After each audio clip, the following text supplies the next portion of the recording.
પાટણથી સમાચાર સામે આવ્યા છે। પાટણમાં રખડતા ઢોરનો ત્રાસ જોવા મળ્યો છે અને ધારાસભ્ય રખડતા ઢોરને પકડવા નીકળ્યા છે।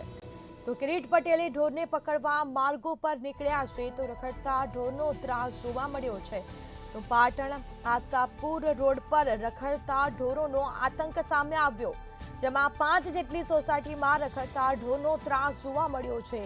તો પાલિકામાં અનેક વખત રજૂઆત કરી છે, પરંતુ કોઈ નિરાકરણ ન આવતા આખરે ધારાસભ્યએ રખડતા ઢોરને પકડવા નીકળવું પડ્યું। બીજી તરફ તંત્રને જાણ થતા સફાળું જાગ્યું અને સ્થળ પર પહોંચ્યું હતું। હાલ ઢોર પકડવાની કામગીરી કરવામાં આવી છે। પાટણની અંદર જે રખડતા ઢોરોના ત્રાસને લીધે 7થી વધુ મૃત્યુ થયા છે। નગરપાલિકાનું તંત્ર અને પોલીસ તંત્ર આ બંનેની જવાબદારી સંયુક્ત જવાબદારી છે, વહીવટી તંત્ર, પોલીસ તંત્ર અને નગરપાલિકાની। પરંતુ નગરપાલિકાના કર્મચારીઓ જ્યારે ગાયો પકડવા જાય ત્યારે પોલીસ મૂક પ્રેક્ષક બની રહે છે, એમના વિરુદ્ધમાં કાર્યવાહી કરવામાં આવતી નથી। લોકો ઢોર છોડાવવા માટે નગરપાલિકાના કર્મચારી ઉપર હુમલો કરે છે। આજે અમારે જાતે ના છૂટકે લાકડી લઈ અને ચીફ ઓફિસરને સાથે રાખી, નગરપાલિકાના સ્ટાફને સાથે રાખી અને આ વિસ્તારના સ્થાનિક લોકોને સાથે રાખી અને આ કામ કરવાની ફરજ પડી છે।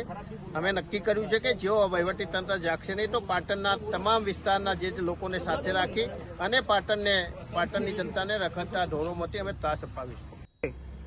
અમે સૌ અહીંયા આશાપુર હાઈવેની સોસાયટીમાં રહેતા નગરજનો છીએ, તો અમે વારંવાર નગરપાલિકાની અંદર રજૂઆત કરી, મૌખિક અને લેખિત, પરંતુ કોઈ નિરાકરણ ના આવતા છેવટે અમારે ધારાસભ્યશ્રીને રજૂઆત કરવી પડી અને જેના પરિણામ સ્વરૂપે આજે રાત્રે ધારાસભ્યશ્રી પોતે અહીંયા અમારા વિસ્તારમાં આવ્યા અને જે ઢોરોનો ત્રાસ હતો જેના કારણે વારંવાર અકસ્માત થતા હતા।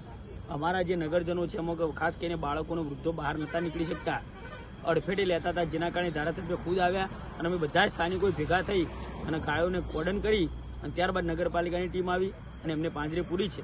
તો અમારી નમ્ર વિનંતી છે કે આ જ રીતે દર 15-20 દિવસે નગરપાલિકાની ટીમ જો અમે આટલો વેરો ભરતા હોય તો જાગૃત થઈને આવો કાર્યક્રમ કરે અને અમારી જે આ કાયમી પ્રશ્ન છે એનું નિરાકરણ લાવે એવી સૌ અહીંયાના નગરજનો વતી અમે નમ્ર વિનંતી કરીએ છીએ આપના માધ્યમથી।